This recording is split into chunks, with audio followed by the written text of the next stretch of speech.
Two eternal enemies, Kong and Godzilla, are forced to unite to battle with the strongest Titan on Earth. Are you ready to witness the most incredible fight in the world? Then let's get started. The enormous primate named Kong is the true king of Hollow Earth. He easily deals with small predators that dare to disturb his peace and can tear his enemies to pieces. After yet another fight, Kong takes a shower under a massive waterfall and rests on one of the hills. His tooth hurts, and to make matters worse, a big lizard steals his catch, which makes Kong very angry. The Titan hears a roar in the distance. Alas, it's just a frog. Kong becomes sad. He feels very lonely. Meanwhile, Dr. Eileen Andrews from the Monarch Corporation is hosting a major conference and talking about Kong's life. She also mentions that Godzilla is on the Earth's surface, helping people to defend themselves against giant monsters known as Titans. In Rome, one of these monsters, called Scylla, appears, and Godzilla immediately heads there to fight it. Using his radioactive breath, he literally blows Scylla up. It's a victory. Meanwhile, researchers in Hollow Earth notice an area with high seismic activity and receive some unidentified signal from it. They immediately report it to their superiors. Eileen closely monitors the lives of both monsters.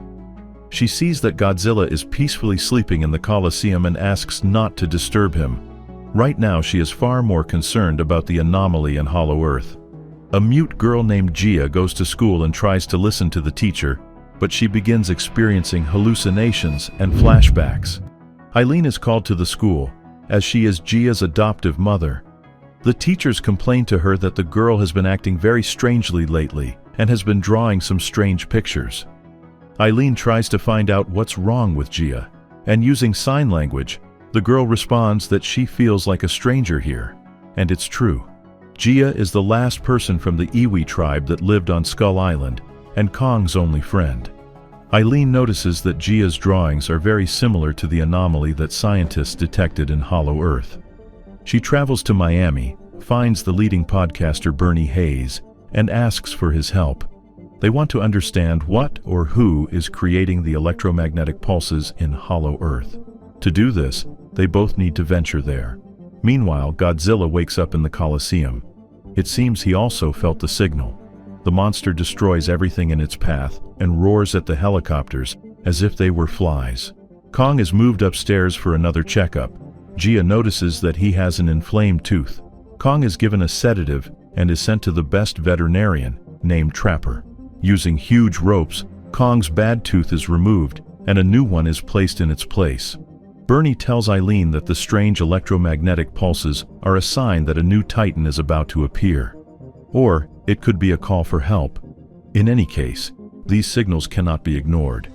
Eileen, Gia, Trapper, and Bernie head to Hollow Earth. It's not the safest journey, as they have to dive into the portal along with Kong and travel at incredible speeds.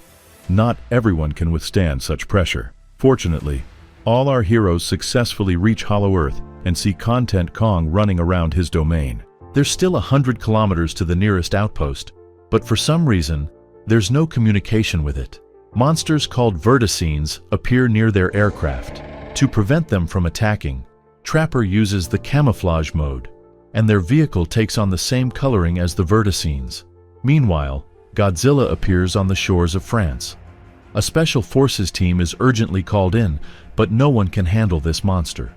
Godzilla attacks a massive nuclear power plant to absorb as much radiation as possible, then heads to the Arctic. At Monarch, they are certain that Godzilla is gathering strength in the face of a new, dangerous threat. Eileen, Gia, Trapper, and Bernie approach the nearest observation post and see that it has been destroyed. But who could have done this? It's definitely not Kong, but someone equally large and dangerous. Meanwhile, Kong himself notices a massive karst sinkhole has opened up in his lands. He descends into it and discovers a completely unknown terrain. There, he finds a small primate named Suko. Kong tries to befriend Suko, but Suko is quite hostile. Kong chases after the little one, but he is attacked by two other primates. They knock our hero to the ground, but he manages to fight them off. He throws one of the primates off a cliff, and the other gets hit in the head with a rock. Only Suko remains. Kong demands that the little one take him to the tribe's lair, and Suko agrees. Eileen reviews footage from the security cameras at the base and sees that a huge primate has been there. But that's impossible. Everyone was sure Kong was the last of his kind. Gia feels that the distress signal is growing stronger. They are getting closer. Our characters land in the thick jungle and head out on a reconnaissance mission, trying not to become lunch for giant mosquitoes. Trapper senses danger ahead, and at that moment, their pilot is eaten by a predatory tree. The rest of the team runs away in terror. Meanwhile, Godzilla reaches Spain. He is glowing with radiation and looks very angry. Soon, the monster dives into the sea and heads toward the Arctic. There lives a titan named Tiamat. This is an aggressive monster covered in sharp scales. In its lair is the largest concentration of electromagnetic energy on Earth. Eileen and her team continue their journey. They find the ruins of a human civilization and realize that the Iwi tribe once lived here. Cave paintings depict Mothra, the queen of the Hollow Earth monsters. Gia notices a glowing dragonfly. The insect shows the girl a secret passage to an energy dome. Our heroes decide to see what's inside. Meanwhile, little Suko leads Kong to his lair. They reach the shore of a large body of water and swim in it. Kong is attacked by a huge monster resembling an underwater dragon, while Suko tries to escape. Kong defeats his opponent and catches up with the little one. He throws the monster's head to him, and they stop to have a snack. Kong treats the little one to the meat of the underwater monster. It seems they've finally become friends. Godzilla reaches the Arctic and attacks Tiamat. The two strongest titans battle at great depths, using all their strength and energy. Godzilla defeats his opponent, enters his lair, and absorbs all of Tiamat's energy. Eileen and her team trudge through the jungle, but suddenly they are attacked. It's the surviving members of the Iwi tribe.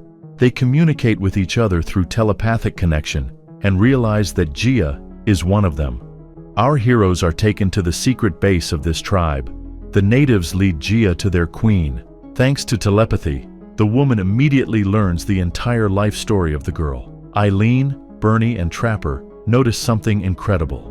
It's a massive cluster of pure energy, which the Iwi used to send a distress signal. Godzilla felt this signal, which caused him to wake up. But what frightened the local people so much? The queen of the Iwi reveals the cause of their concern. It turns out that long ago, a powerful and ruthless primate named Scar King wanted to conquer the entire world. Godzilla managed to imprison him in the fiery realm of Hollow Earth, but now he has escaped. Suko and Kong continue their journey and finally reach the tribe of giant primates. There is an insanely large number of them, and of course, their leader is none other than Scar King. He is enormous, extremely ruthless, and behaves like a true tyrant. The two primates prepare for battle. Scar King uses his chain, while Kong wields a massive axe. We witness an epic battle between the two strongest titans, and it's hard to tell who will come out victorious. However, Scar King has a secret weapon. It's a crystal containing the icy power of the ancient titan Shimo. The enormous monster is restrained by chains and obeys Scar King. At his command, Shimo tries to freeze Kong, wounding his paw. Our hero barely escapes the icy flames, but other primates chase after him. Eileen realizes that it is because of Scar King that the Iwi tribe desperately sought help. According to prophecy, they must awaken the Titan Mothra, the protector of the Iwi. The key to awakening Mothra is Gia. Kong hides from the other primates in a small ravine, but they find him. The little Suko saves him by dropping large rocks on his kin. Soon, wounded Kong arrives at the Iwi temple with little Suko.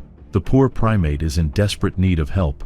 Meanwhile, Scar King assembles his army, taking the Titan Shimo with him. Godzilla senses this and flies into a rage.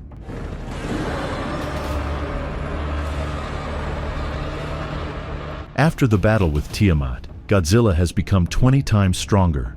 Back to Kong, experienced veterinarian Trapper rushes to his aid.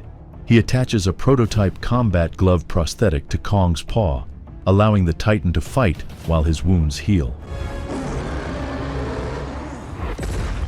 Zuko appears and informs Kong that Scar King and his army are getting closer.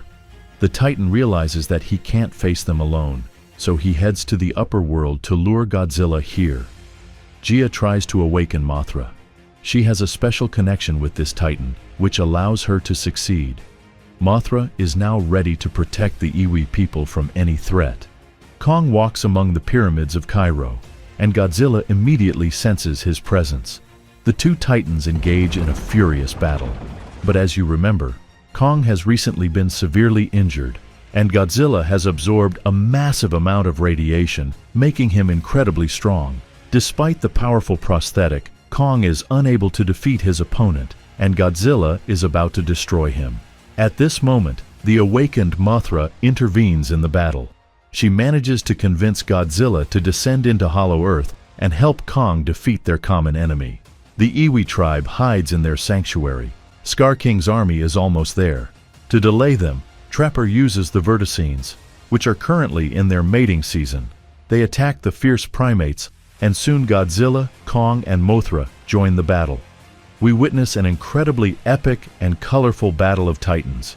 They are so powerful that they release an overwhelming amount of energy, causing massive gravitational fluctuations. Mothra tries to stabilize the portal between the worlds, but her strength is insufficient. Additionally, she and Kong constantly have to save either the people or Zuko. Another surge of energy opens the portal, and the Titans are transported to Rio de Janeiro. Their battle continues even in the upper world. By order of Scar King, Shimo begins to trigger a second ice age. The fate of all humanity is in great danger. It seems that there can be no winner in this battle, as all the Titans are equally powerful. However, the fight takes an unexpected turn when the little one, Zuko, intervenes. He destroys the crystal that Scar King uses to control the Titan Shimo. Seeking revenge on Scar King for all the torment, Shimo immediately freezes him, and Kong shatters his icy body into pieces. Mothra restores the protective barrier for the Iwi tribe. Jia bids farewell to her people and stays with Eileen. After their victory in this intense battle, Godzilla returns to the Colosseum to sleep once again. Kong, along with Shimo and Zuko, returns to Hollow Earth. Now, he is the new leader of the tribe of the giant primates.